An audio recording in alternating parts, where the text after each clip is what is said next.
Благодарам, председателе.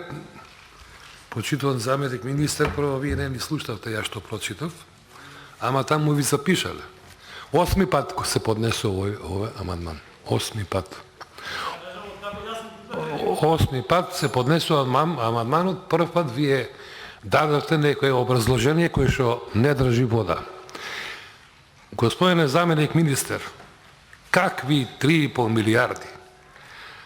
Тоа се 50 милиони евра, така? Кои што се наменети во програмата за финансиска поддршка во земјоделството и руралниот развој.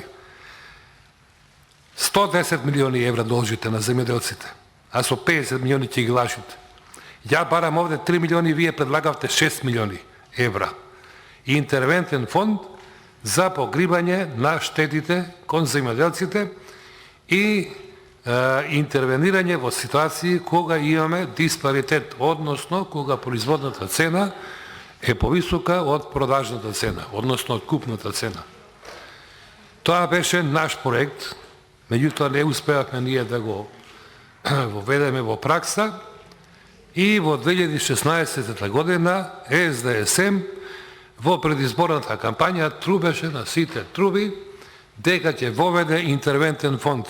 Еве го поминаа толку време, банка од тие 6 милиони евра не се виде.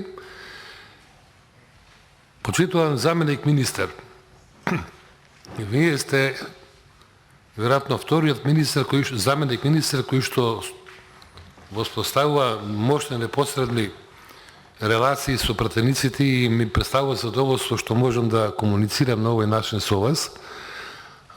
Мислам дека тоа чувство го имаат и сите останати пратеници од опозицијата. Тако беше односот и со господјата Ширија Телези, која што беше претходно заменик министер, и задоволство беше и покрај тоа што бевме конфронтирани во ставовите. За жал и вие сте во таква ситуација, и таа беше во таква ситуација. Свесни сте дека ова што го предлагаме е добро, меѓутоа мора да го одбиете заради тоа што некој таму од администрацијата или во владата така рекол и така ви напишал. А знаете дека не сте во право. Оваа влада е чудна влада, влада на импровизации, влада на, што да кажам, на измислици, влада на измами, на превари, на лаги и така натаму. Престанете да ги лажете земјоделците. Вие 50 милиони евра имате предвидено во програмата за финансиска поддршка, затоа што имате страшни реакции на земјоделците, затоа што веќе 2,5 години немаат ни денар добиено од субвенциите кои што им следат. Не само земјоделците, не само за примарното земјоделско производство, туку и еве и сточарите. Па денеска е убав ден, Петров ден, па ќе ви излезат и земјоделците да ви кажат какво е нивното мислење и за овие 50 милиони евра кои што ги нулите дека колижавче, дека мислите дека малоумни се луѓето, па ќе ви поверуваат. Не е така. Греот е ова што го правите, станува збор за една алатка која доколку ја имаше во изминатиот период, доколку ја прифативте, немаше, барем во земјоделството, да ви требаат тие COVID-4, COVID-5 мерки, каде што па повторно излажавте, господине заменик министер. Еве тутунарите ќе ги спомнам. Им ветивте 6,8 милиони евра со COVID-5 мерката. Нема да ви кажа, не го консултирате колегата. Па ги намеравте тие на 5 милиони евра. Зошто? Затоа што 1,5 милиона евра украдовте од земјоделските пари, за да му дајете на тутунски комбинат, кој што всушност со земјоделски пари откупуваше тутун по мизерни цени од 60 денари за килограм тутун, без оглед на квалитетот, односно на класата. Не плативте пари што ветувавте за лозаропроизводителите. Смешно беше минатата година реколтата на откупот на грозјето, 2 денари или ич денари, 25 милиони евра се украдени од тутунопроизводителите заради намалените цени. Пшеницата, знаете по која цена се откупува овие денови, 8,5 денари за килограм. Знаете 2012 година по која цена се откупуваше, додека бев јас министер? 15 денари. Што правиме сега? Затоа е потребен овој интервентен фонд, за да може да и уште една работа сакам да ви напоменам. Ни најмалку, значи со сета почет кон вас, кажав. Имаше една пракса од еден министер за финансии од претходната Селенско народна земјоделска влада,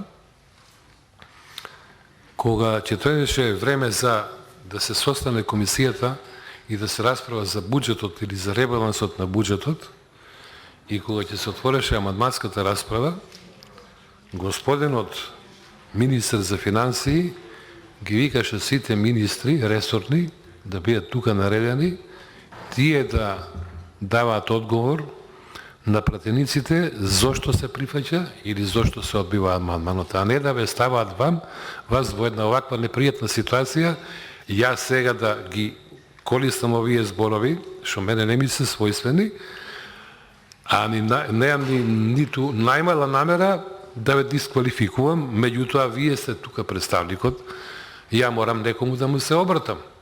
А ја се обраќам заради тоа што се води погрешна политика. Ќе се навратам повторно на амандманот.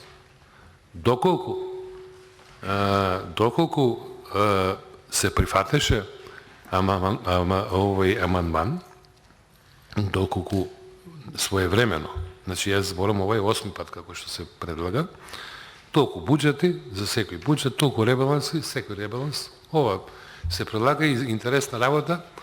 Првиот амандман беше токму за интервентниот фонд и по правило тој се одбиваше и така како ќе тргнеше, сите амандмани поднесени од страна на опозицијата беа одбиени, без оглед на тоа што беа сите издржани. Еве сега, ние немаме ниту еден представник, ресорен министер од владата, а би било добро да биде тука министерот за земјоделство или неговиот заменик, па да видиме што е тоа, толку побитно, за да не може да се прифати овој амандман. Не се опрашања финансиите, дури и ние 1 милион евра помалку предлагаме, значи вашиот предлог беше 6 милиони евра, нашиот предлог е 300 милиони евра, односно 5 милиони евра. Само ќе се консултирам со председател, дали некој е пријавен на реплика за мене? До овој момент не, но имаат можност уште 2 минути. Добро, во ред. Доколку сакате. За да не го трошам повеќе времето, почитуван заменик министер и пратеници, ајде да слушнеме нешто. Предвидуваме формирање на интервентен фонд во износ од 6 милиони евра, кој што ќе се искористи во случај на елементарни природни непогоди, но и во случај кога продажната цена е пониска дури од цената на производство на земјоделските производи. Господа лажговци, што правиме сега? Ова се ваши зборови. 2016 година кампањата на Социјалдемократскиот сојуз, кога ве се ветуваше се и се што. Нити интервентен фонд, нити ништо. Абе луѓе, ние ви го предлагаме тоа што вие имате обврска што го предложивте. Ние ви го предлагаме, за ваше добро е. За добро на земјоделците. Пак ќе кажам, ако го имаше овој интервентен фонд, немаше да ви требат тие ковид мерки за земјоделството. Апсолутно немаше да имате потреба од сето тоа.